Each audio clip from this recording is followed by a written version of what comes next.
Equalizer 2 is the sequel to the 2014 film starring Denzel Washington. It's written by the same guy and directed by the same guy, and this film is about when a Sony executive once again told the company like, hey, that first Equalizer movie, it made a little bit of money, so we could probably profit on that, so they got the same people creatively to come back and make the exact same movie again. They tried to fool the audience into thinking there was something deeper, something a little bit more personal, but there isn't. It's the same movie. Just new people. I recently saw the first Equalizer for the first time. You can check out my thoughts on it with the collab I did with Kevin Falk, but basically what I'll say to sum it up here is that I thought it was a decent movie. It was elevated a lot by the character of Robert McCall, its villain, and also the action sequences. So with this movie, I was a little bit interested because I was hoping that Antoine Fuqua could come back and make something better than the first Equalizer, because the potential is there to make something excellent. You just gotta find the time to find out how to do that. And from the trailers, you'd think it looks about as entertaining as the first Equalizer movie. It looks like they have more of a story going on here, and walking out of this film, yeah, the film is very entertaining. The action sequences are brutal, they're bloody, they're like cringe-inducing because of how Robert McCall just messes some people up, but it's pretty fun to watch in a hard R kind of way. Antoine Fuqua really knows how to handle these action sequences, and Denzel Washington really knows what kind of performance to bring. So whenever you watch these action sequences take place, you become fully immersed because the filmmaking is just so good. The sound design is just so good. It's cranked whenever Denzel hits someone or slices someone with a credit card, and all this terrible stuff he does to people, but it's bad people, so it's fine. You can enjoy how Denzel's ruining them for life, pretty much. And similar to the first film, how the entire third act took place at this Home Mart, it's a Home Depot knockoff, but it was basically like a Home Alone except rated R. It's kind of similar to the third act in this one. It's not in another Home Mart or anything, but it takes place in this entire abandoned town, and he still sets up traps for the bad guys coming. Like, it's very well done, to say the least. Like, it can at least entertain you while you're there. So action sequence-wise, filmmaking-wise, Denzel-wise, it's not bad at all, especially Denzel. He brings back the Robert McCall character in a way that I like. Like, the performance is still really good, he still really sells it with the character, and while watching this film, it's good to have a lead character that you just don't despise. Like, you can like Denzel, and you also like what they're doing with the character. However, though, I do think this film is a little bit of a step down than the first Equalizer film. One main reason, it feels like the same exact film. Like I mentioned earlier, the action sequences, yeah, they're pretty fun, they're really entertaining, they're really brutal. Same with the first Equalizer movie. Like, it's almost the exact same, especially with the third act taking place with Denzel setting up traps for the bad guys. You think maybe, oh, the bad guys are closing in, oh, Denzel just came out on top. He's not challenged in any way, shape, or form. He's the winner, no matter what. That's the most disappointing aspect of this entire thing, is that it just felt like they wanted to make a sequel, and they needed to just make the exact same thing, but they wanted to trick you into thinking, well, in this one, spoilers in case you didn't see the trailer, Melissa Leo gets killed, and so he's on a revenge path. And yeah, his friendship with Melissa Leo, there's some good chemistry there. Melissa Leo is still good in this film. I liked her appearance in the first Equalizer, although it was a big, like, side thing that happened in the movie for, like, no reason. Like, the performance was still good in that, and I was wondering to see how she would do in this one before she gets axed off, and once again, she's still very good. But my main problem with her character is that after she gets killed, it doesn't really feel like that much is changing for Robert McCall emotionally. You have the scene immediately after she gets killed when Robert McCall gets the news, and he's sad, he's depressed, he goes to hang out with Bill Pullman,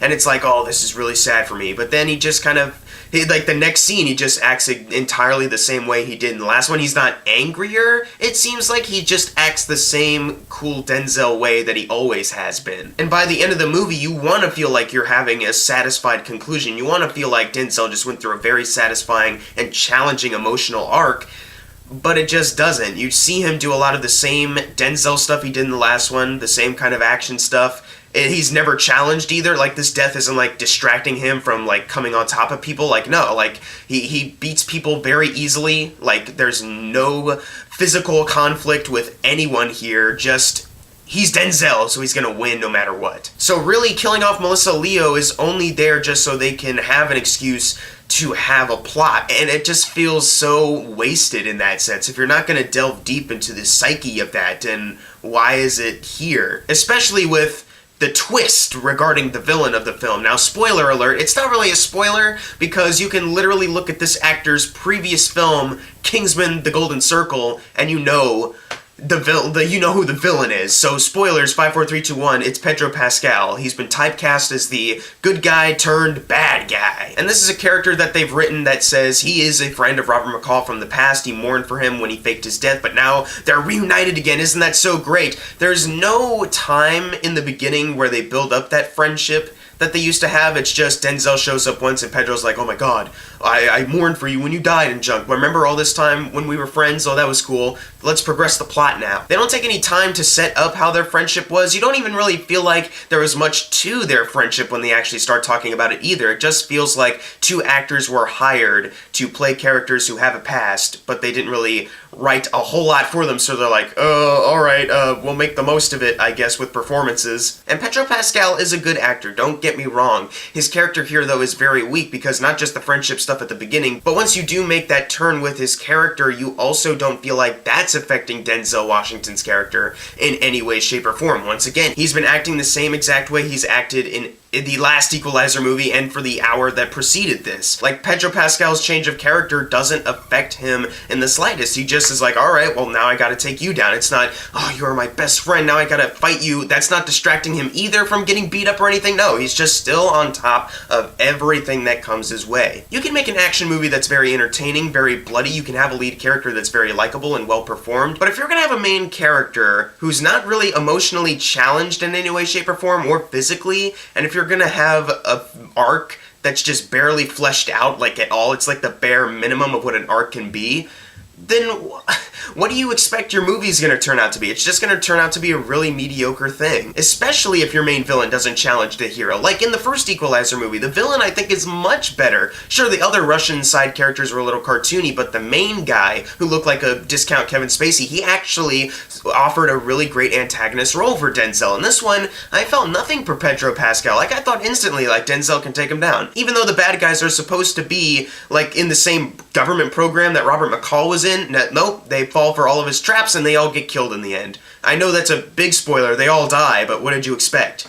Like, there's literally, the final death is in the trailers, so you've seen the movie already, you don't need to go to the theater. Also, similar to the first Equalizer film, they only really focus up on the main plot of the film later. In the first half, they set up certain things with the main plot, but then they cut back to Denzel driving his lift, doing other subplot stuff that isn't fleshed out at all and doesn't really come into play later on in the film. Like that moment in the trailer when he goes to that hotel room with the bunch of guys who drugged up the woman, like, yeah, that's a fun, entertaining sequence of him doing justice, but it's like, it doesn't come into play later in the film, it's just a side quest. Like, why does it need to be here? And also in the opening scene of the film, he's got a thing on his head, he's got a beard, he's on a train in, like, Turkey, I think they said, somewhere, and he doesn't even try to have an accent or anything, he's just speaking in his Denzel voice, and he's on a train filled with people with accents, so why did he even dress up like...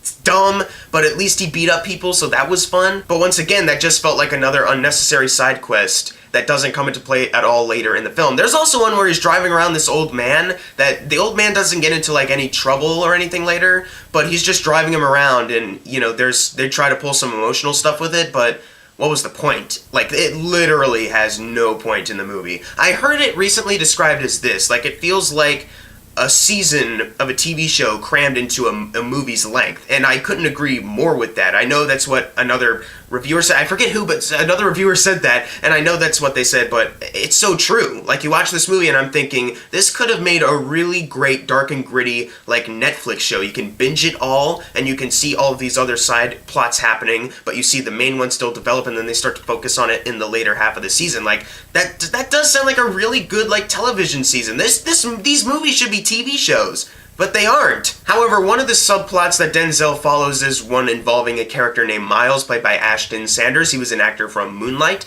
and I was actually pretty interested to see where that could go. I thought he and Denzel had some really good chemistry, a really interesting story being set up.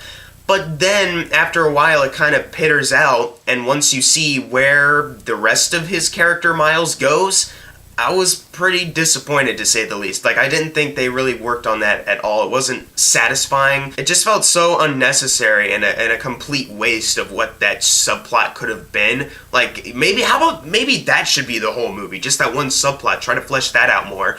Nah, like, we're gonna set it up at first, but then we're just gonna turn it into a MacGuffin kind of thing, like a man in distress kind of thing. This movie definitely had potential to be better considering the emotional and physical challenges that Denzel could have had, but nah, they wanted to make an invincible superhero character, which is fine. Like, you can have a character who's extremely badass and can beat up a lot of people, but look at the John Wick movies. In those movies, they consider John Wick to be like this badass legend, like, oh no, he's gonna mess you up. But even he gets challenged here and there. In these movies, Denzel has yet to face someone that can actually, like, beat him down, make him, like, spit blood out of his mouth. There's something like that. There's the final fight where the bad guy gets a couple punches in, but at the end of the day, what do you think's gonna happen?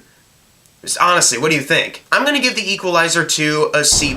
It's still entertaining in a bloody action movie kind of way like the first Equalizer, and Denzel's still really good as the Robert McCall character, but there's no main villain that's elevating the piece like the first Equalizer film. It follows the similar structure where they focus on a lot of sub things first, but then they start to focus up later, but this time the main stuff they're focusing on isn't as intriguing, but it should be because the potential is there to really shake things up a bit emotionally for Robert McCall, but they don't. Pedro Pascal was wasted, Ashton Sanders was wasted, and even Bill Pullman, the husband of Melissa Leo, there's one part where you're thinking, oh, where's this gonna go? And then they're like, oh, he's out of the film? We're never seeing him again? Okay. I thought you were setting up something, like it was very clear, but I guess you didn't want to finish that. Okay, but if you've seen The Equalizer 2, leave in the comments below what you thought of it, and as always, thank you guys for watching. Make sure to subscribe. I'm Jackson Fulcher. See you guys next time.